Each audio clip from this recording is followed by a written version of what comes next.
Oh, hello. Hello. So I am so sorry I missed last week. I've been moving offices at work. So hopefully I'm almost done now. So this week we're talking about self-compassion. And I know, Nina, you are launching at the moment. You just launched, I believe, today, self-love course. Is that correct? Tell us a little bit about that. It's a self-love bundle and it's so good. I'm really so excited about it. It has all things about getting to know the real you, who you are at the core, and then meditation, self-love meditation, and the hypnosis for confidence, and it's so good. And I also shared everything that you can need ever with the morning and evening rituals for self-love practices and so on. So there is something for everyone to start implementing right now, and it's amazing, and people so far are loving it, and I'm so happy. Oh, awesome. So where can they find that? We can find it on ninasempire.com. We can post the link under the live and on my profile. Yeah. On Instagram, everywhere. It's all I'm talking about. Yeah, it's really so good. Awesome. Okay, so I'm just posting right now into the Nourish group. Now, this month in Nourish, we finished the Moving Through March challenge just on Sunday. How much of the Moving Through March challenge did you do, Nina? What did you find out? What did you learn?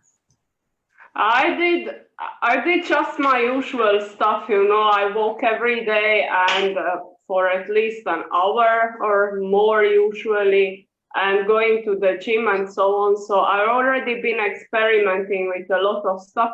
One thing I reminded myself to do again is dancing, because it's fun and my daughter loves it. Exactly.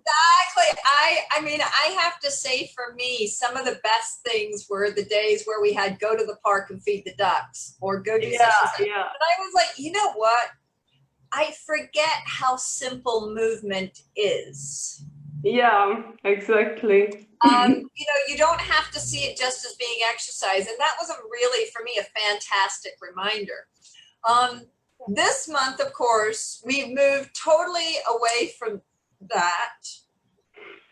And the challenge in Nourish this month is all about fasting and trying different types of fast. The same way that in March we were experimenting and just like getting different experiences with exercise and movement. In April, it's all about different types of fasting. So this week, for example, week 1, we have a 1-day water fast. And that's literally 1 day, 24 hours, water only. Everyone gets to choose which day they're going to do it on, why you would do it. And then next week, obviously, we're going to have a new challenge.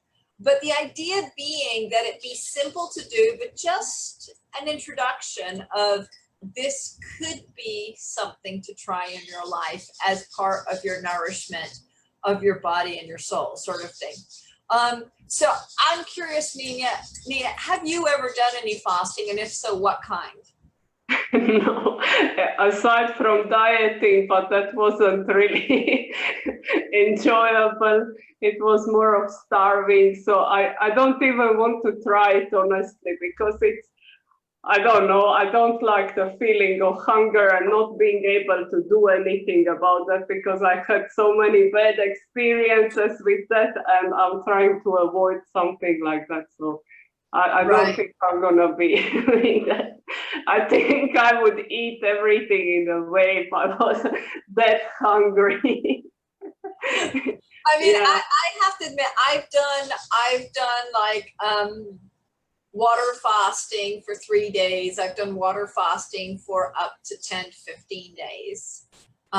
Just as part of, spiritual practices, as opposed to actually for health reasons or body reasons. But I will say, I can remember doing, years ago, the lemonade diet. I don't know if you've ever done the lemonade diet or the master cleanse. No. Well, literally all you're drinking is either water or lemonade, which is made from natural lemons, maple syrup, and cayenne pepper. That actually sounds delicious. It is delicious, but I will admit, after a few days, it loses the deliciousness. Now, I still make that lemonade now because I love the taste of it. But I haven't done the lemonade diet in years. But at the time when I did the lemonade diet, the change to your skin tone was just amazing. Now, admittedly, you're drinking a gallon of lemonade a day plus water. So that's a lot of liquid. Yeah. Okay. So I'm pretty convinced that it wasn't so much that you were drinking the lemonade so much as you were hydrating so much your body that you just, your body got all the water and liquid that it needed during that time. Yeah.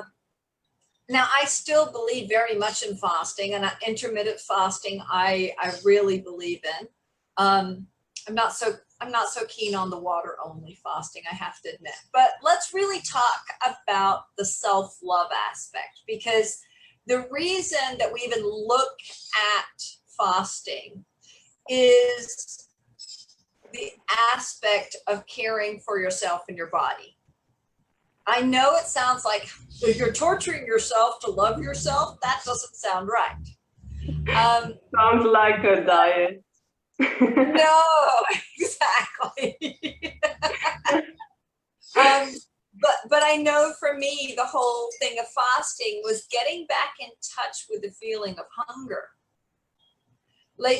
Because at least with having had celiac disease, there was a lot of feeling bloated so much of the time.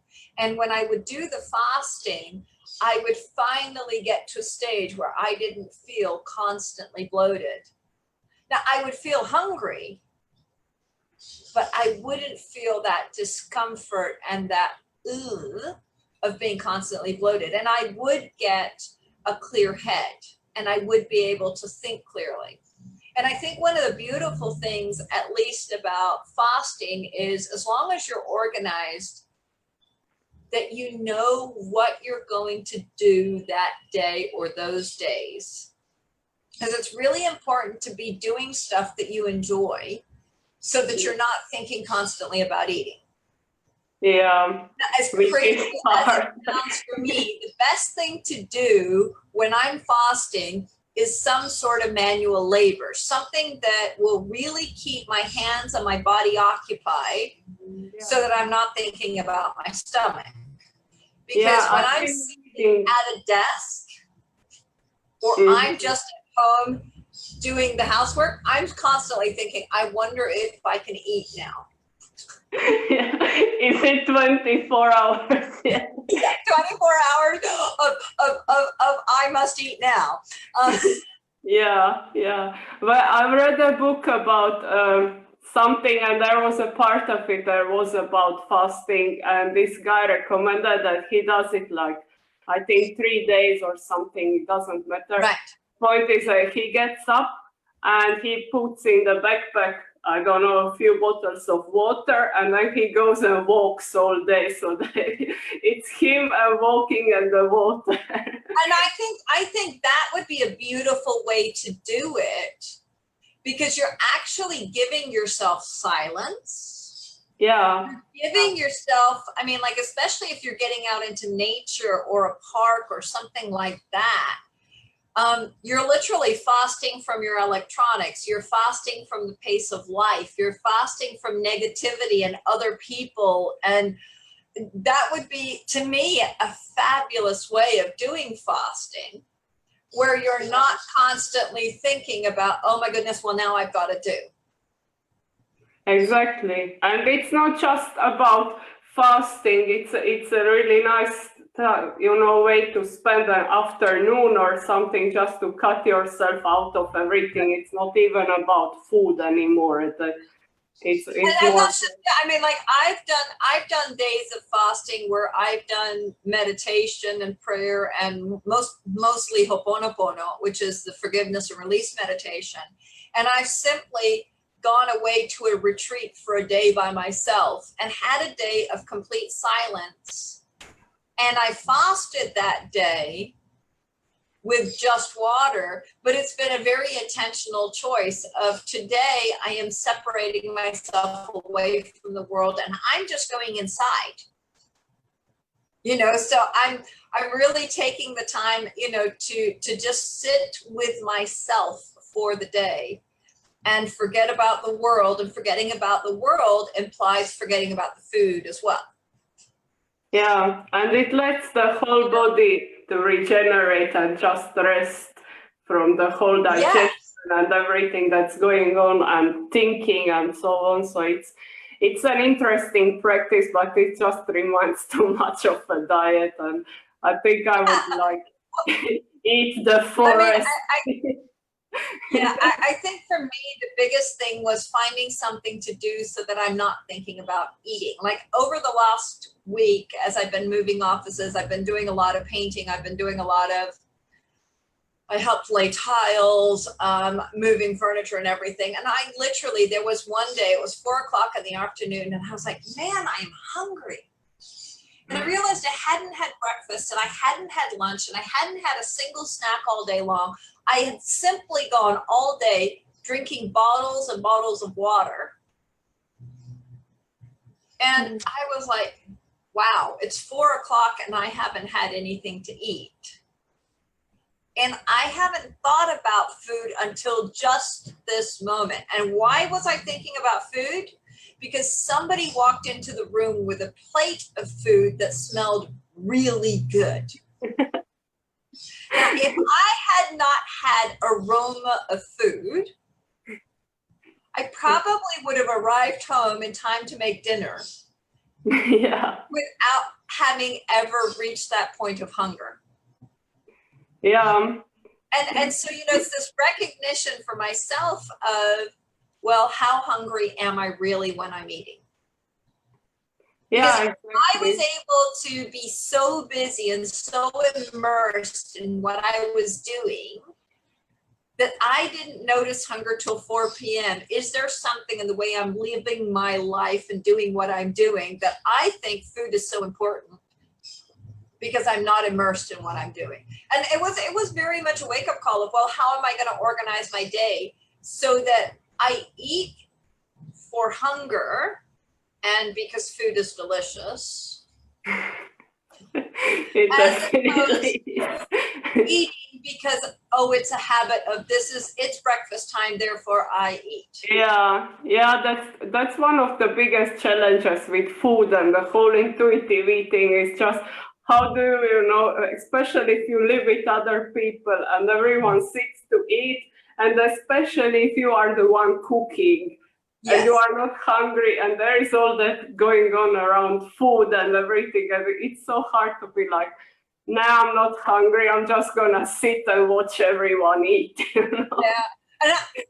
I mean, I know for me today, it's almost 2:00 in the afternoon, and I have literally had 2 slices of cheese today. That's what I've eaten so far today because I've been so immersed in what I'm doing.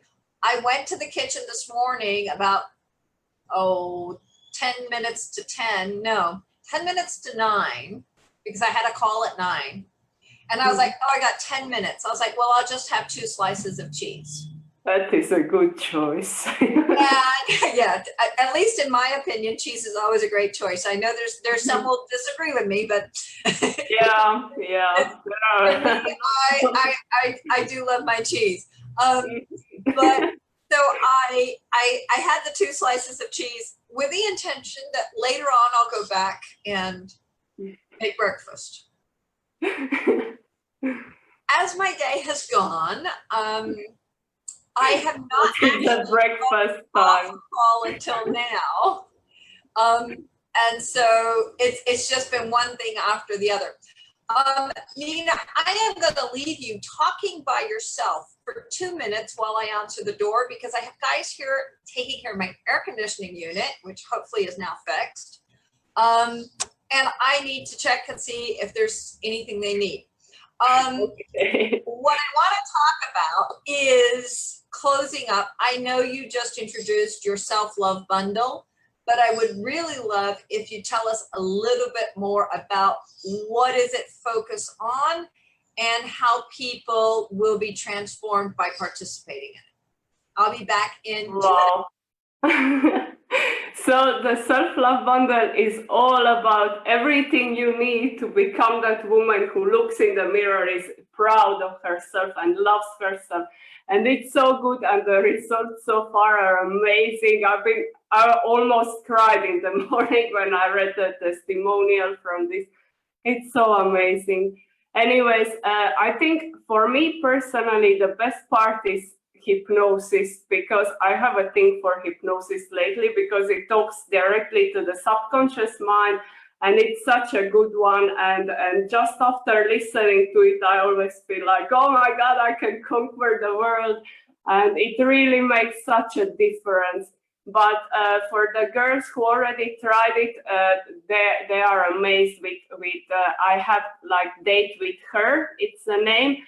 And it's the training all about getting to know who you truly are at the core of your being, so that you can know that you are good enough just the way you are, and so on. And it's been like life-changing for some people, and I love it so much to hearing those stories. Like, I've been identifying myself as a mother my whole life, and now I see that I'm more than that. And that is so good. I can't. I've been doing happy dances here for days from hearing. It's so good. Yeah. Yeah, I can relate to that, because when Isabella was born, I just identified suddenly as being her mom. And you stop looking after yourself because you throw yourself into looking after this other life.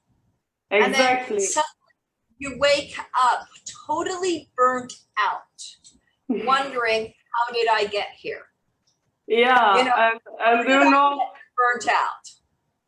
Exactly. And the thing is that the more we fill our cup, the better the mother you can be, and the better the wife and the friend and whatever. You are better at all other aspects of life. That's why self-love is so, so important. And that's why I started with self-love bundle, because there will be coming more. But self-love is like, as with food, it's a foundation. And once you are happy with yourself and with your relationship with yourself, it just fills in all the other aspects of the life, and it's magic.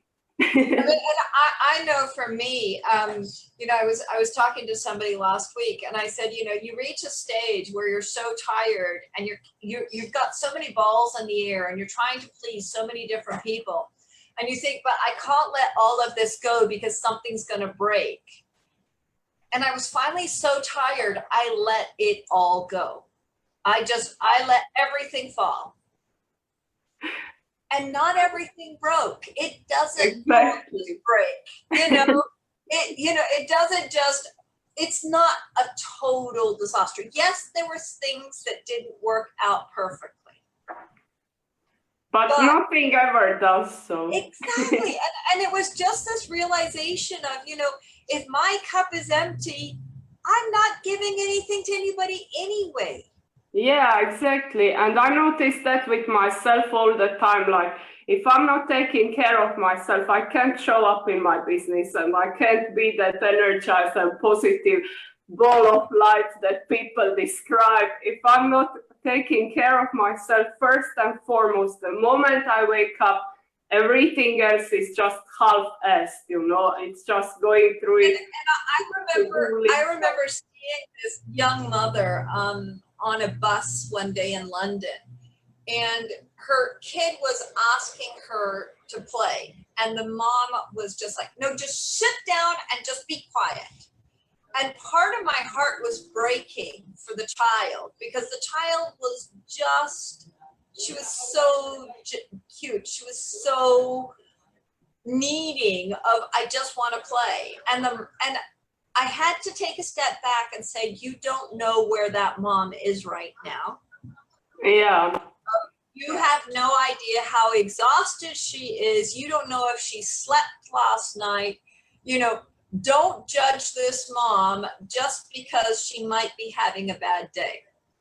Yeah. You know, yes, she's short-tempered, but you have no idea what's going on in this situation. And no, I don't agree with the way she was treating her child, but I also have no idea of what kind of support system, what kind of network did she have, you know, and I know I've been through times where I haven't had any support. And I have not been my best version of mother or my best version of entrepreneur or of lawyer or of, you know, of coach showing up. And everyone has this idea of this is how you show up. Well, yeah, but that's how I show up when my cup is full. Yeah, exactly. When my cup is empty, on the other hand, then you get the irritable, the short-tempered, the explosive, the frustrated, angry, you know, because I haven't had enough, you know. The thing is, you never know what kind of impact you may have on other people when your cup is full versus when your cup is empty. For example, that child will learn about itself. Oh, my mother doesn't want to play with me. I'm worthless and I'm not enough. Right. And blah, blah, blah. And that's not what it's about. Yeah, and on the other hand, if your cup is full and if you are feeling amazing, then you go out and, I don't know, you give someone a compliment or you are extra nice to people, and you never know how much impact that can have. Maybe that's the nicest thing that happened to them in a week, you know. Right. And that's how, I think that's how we change the world, you know, by starting with ourselves and with filling our own cup so that it overspills on everyone else. I remember one day I was having a really bad day in the office. I'm trying to remember what had happened. Something had happened tragic and I was upset. Oh, now I do remember.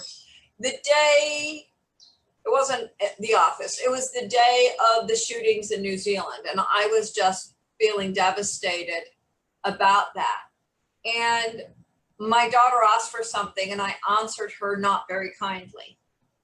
And then I realized, wait a minute, I'm not mad at my daughter. This has nothing to do with my daughter. And I had to sit down with her and apologize for how I'd spoken and say, this is not about you. This is about something that happened in New Zealand.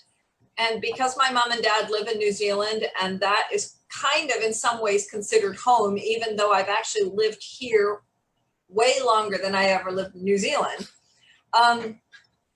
I still had to say to her, I'm just having a bad day. I'm really sorry. I shouldn't have talked to you about like that because it's not about you. It's about something totally different. Yeah. And because my cup is usually full, I was able to pause and say, well, wait a minute. No, this is not how I want to talk to my daughter.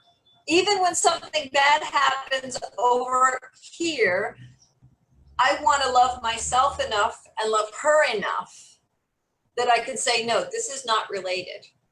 Exactly. But if my cup hadn't been full, I'm not sure that I would have had the wisdom to know that, wait, these two things are not related. She was making a perfectly reasonable request. And I just don't want to do it. Those are the moments when we also need to be compassionate to ourselves, you know. I mean, you don't always want to do something, and it's okay. You don't need to be a perfect mother or perfect anything. It's enough. Yeah.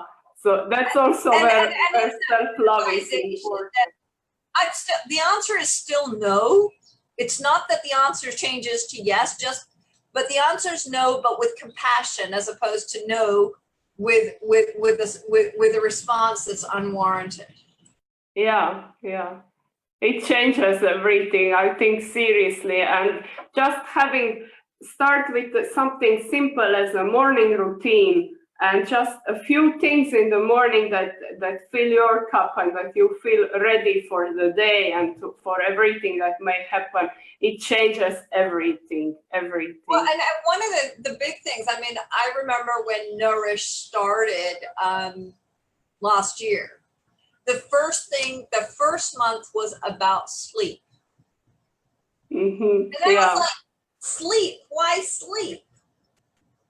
But if you haven't slept enough, that's the first rule of self-care and self-love. Are you getting enough sleep? And obviously, as mothers, that's probably the one thing that we get short on. Yeah, and the time for yourself. Well, absolutely. I mean, you're in the bathroom and the kid's knocking on the door. Let me in. Yeah, it's literal.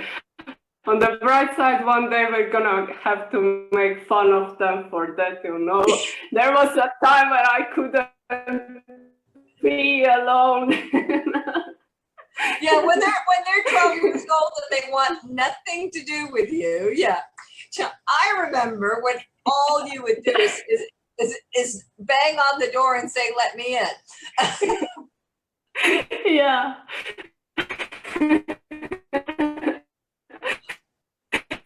So now I'm doing the same. So anyway, final thoughts on self-love and self-compassion, Nina. Start right now. Yeah. Start right now. Yeah. I will say this as a mom that works full time and, is running her own business.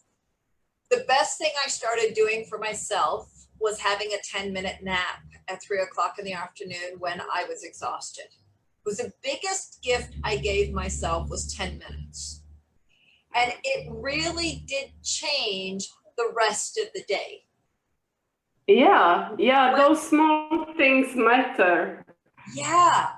And originally I was like, well, I can't sleep for 10 minutes because, I'm one of those people that I either don't fall asleep or I would sleep for 2 hours and then I'd wake up with a really thick head feeling awful. Mm-hmm. Yeah.